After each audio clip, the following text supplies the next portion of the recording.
Bonjour, bienvenue à cette chaîne. Si c'est la première fois que vous vous retrouvez ici, n'hésitez pas à vous abonner. Nous partageons ici la connaissance. Vous avez déjà entendu parler de la réincarnation. Et certaines personnes sont d'accord, d'autres ne sont pas d'accord. Est-ce que ce terme n'a pas un sens? Est-ce que le terme réincarnation a-t-il un sens pour que les gens puissent le mettre sur la table et discuter? Certains disant, je suis d'accord, la réincarnation existe.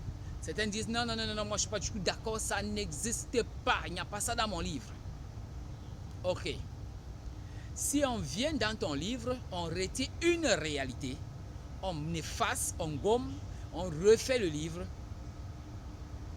est-ce que cela veut pour autant dire que cela n'existe pas?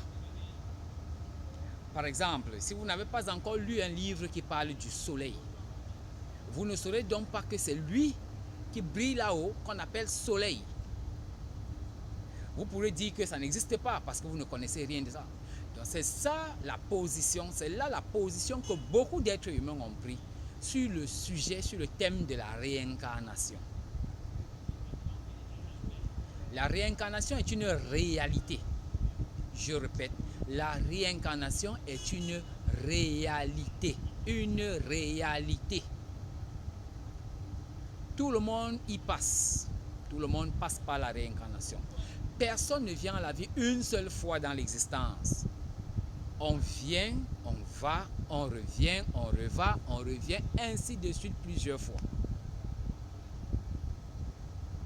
En ce qui concerne les Africains, on n'avait pas de problème avec ce mot réincarnation. Les gens savaient que les personnes qui mouraient, allaient dans la sphère réflectrice, ils mettaient un temps, ou ce que vous appelez l'au-delà, ils mettaient un certain temps et puis revenaient à la vie. On les accouchait, ainsi de suite.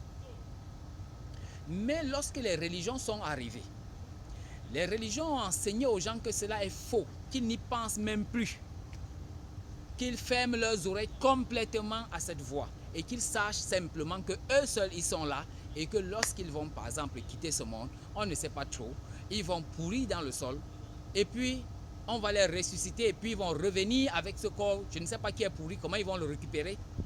Mais ils vont revenir avec ce corps et être des gens et puis s'asseoir quelque part. Mais vous pouvez vous poser la question, ne vont-ils plus vieillir en ce moment-là?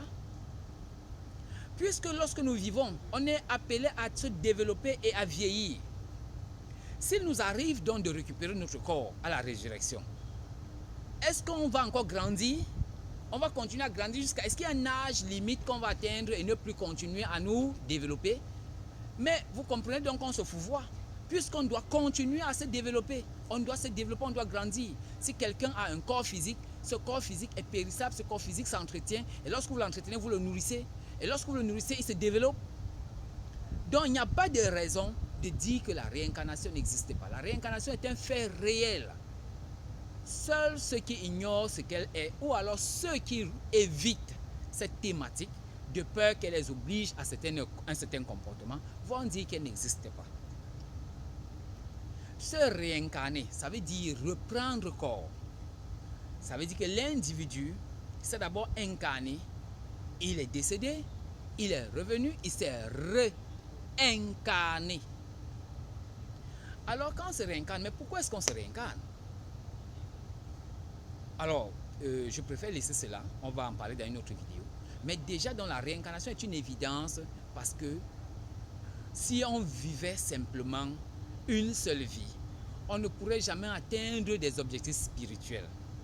On ne pourrait pas les atteindre. Parce que nous vivons pour nous développer et faire ce que le Seigneur Jésus-Christ appelle dans la Bible devenir un avec lui comme lui, il est un avec le Père. Être un avec la divinité. Le retour à la divinité, c'est ce qui nous préoccupe en premier chef sur cette terre. Tout le monde vient ici pour faire des expériences qui vont l'amener à se développer, à développer sa conscience et aller vers la divinité. Si un être humain refuse de développer sa conscience, s'il refuse complètement, il reviendra, il aura une autre chance. Mais si toutefois il refuse, il sera projeté dans soit le supraconscient, soit le subconscient. Le subconscient du cosmos. Et là, ça va être très très grave pour lui. Il aura énormément de problèmes. Donc, la réincarnation est un fait. Les gens viennent sur la terre, naissent, grandissent, meurent et reviennent pour se parfaire. Quelqu'un va venir dans cette incarnation, il va boire ses bières, il ne va s'occuper de rien. Quand vous lui parlez de Dieu, il vous chasse. Tout simplement parce que sa conscience n'est pas encore élevée pour qu'il puisse comprendre ces phénomènes. Mais lorsque sa conscience va se développer, lorsqu'il va finir cette vie, faire plusieurs vies comme cela et commencer à comprendre qu'il est malheureux, il va commencer à se poser des questions sur des choses supérieures. Et lorsqu'il se pose des questions sur des choses supérieures, voilà que sa conscience a fait un mouvement. Il va adhérer donc à des milieux qui correspondent à ce besoin, à ce niveau de conscience. Donc, par exemple, la personne peut venir cette vie, il va peut-être à une église noire. Il revient à une autre vie, il trouve que cette église noire n'est pas bonne. Il commence par exemple à aller, prenons un exemple, à l'islam. Il se dit, il va faire par exemple telle congrégation de l'islam. Il revient, il se dit non, ça n'était pas meilleur, je vais devenir soufi par exemple. Vous voyez, il évolue. Toujours comme ça jusqu'à ce qu'à un moment donné, il devient un homme spirituel.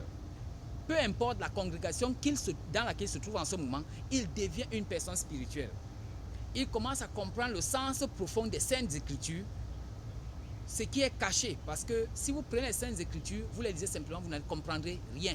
Vous ne comprenez pas grand-chose.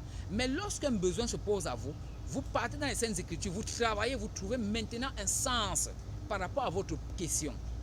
Et en ce moment, donc, les âmes se perfectionnent. Donc, quand il revient plusieurs fois, il commence à se perfectionner. Il se perfectionne, il se perfectionne, il se perfectionne. C'est ainsi qu'on finit par faire l'union avec Dieu. C'est dans cette chair. Si vous refusez cela cette vie, vous reviendrez d'autres vies pour le faire. C'est comme ça, tout le monde y passe.